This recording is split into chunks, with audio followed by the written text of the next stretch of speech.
I like to kind of bring in a few different theories because I think that all these developmental models around like Maslow's hierarchy of needs and like Erickson's stages of development with a child, and there's these places in your life where, I mean, certainly as a baby, your nervous system is kind of like this open source.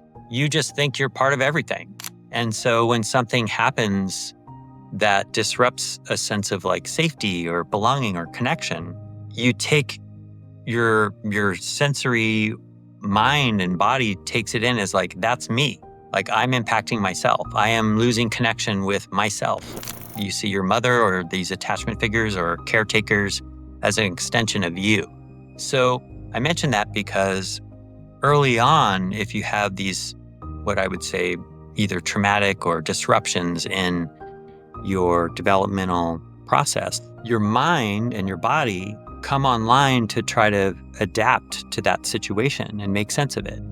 So part of these parts of us are coping mechanisms, or these parts of us are a set of belief structures that, maybe I grew up without a father. And so my lived experience as a child or, through these developmental stages is that I am very confused about masculinity or what it is to be a man, or I don't understand, the experience of feeling disconnected and lost and alone from the masculine or whatever. So parts are adaptive structures.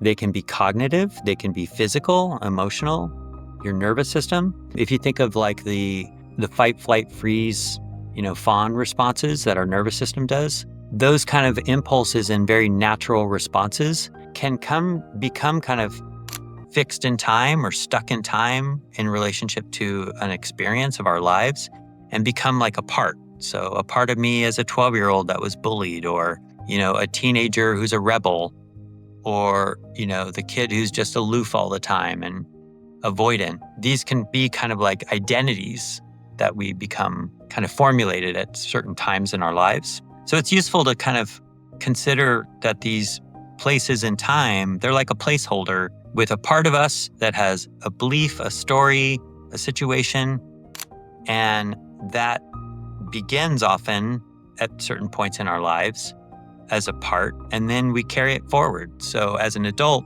I still have a part of me I call Chicken Little. It's like this nervous system kind of anxious kid who, doesn't really fit in and is afraid. And, it's a part of me that's been carried forward since the moment in time where I had that first response of like an anxious reaction to my environment. So parts can be formed. I think we have innate parts of us that aren't really traumatized, that aren't really stuck in some kind of proactive or reactive response.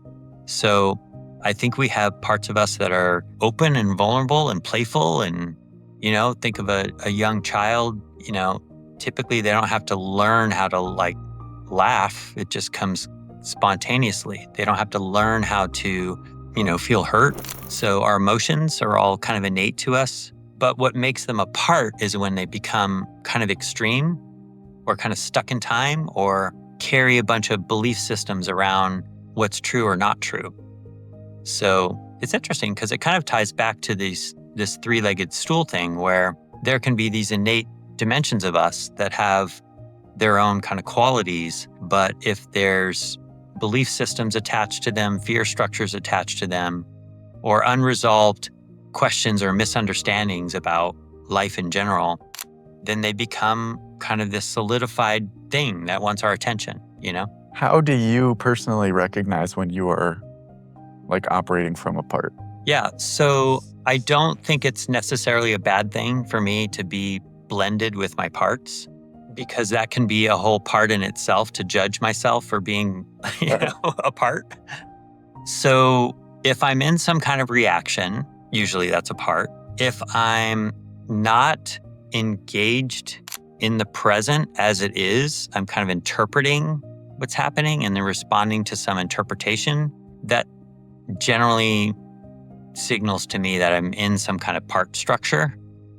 So am I calm? Am I open? Am I present? Am I in a bit of like the flow of things, comfortable with things, adapting and just moving through life without necessarily feeling triggered or overwhelmed or responding? I think all those things are indications that some part of me is online trying to like be a filter to the experience that's actually happening. And the counterbalance to that, I believe, is presence. So whatever's going on, can I settle more into my physical body, experience what's actually going on, notice what's really happening here in the present moment? Then most of my part structures kind of soften and I can come into more contact with what I would call this kind of higher self, higher consciousness, this present aware being of me that can, participate and engage in life as it is. Yeah, I find it's pretty difficult to notice, for me at least, when I am reacting or in that kind of state where a certain part has taken over. Mhm. And I like what you say about the judgment and not berating or not believing that there's anything wrong with that. But also I appreciate the awareness around it. But I do often have that experience where like I like come to and I'm like, what the fuck was that? I was just like was someone else for a little bit. Like that was completely like 15-year-old me Yeah. operating that Totally. for a while. Hmm. But the presence is good. That's definitely for me breathing. That resets, the nervous system, Yeah. calms me down a little, and then getting into the body.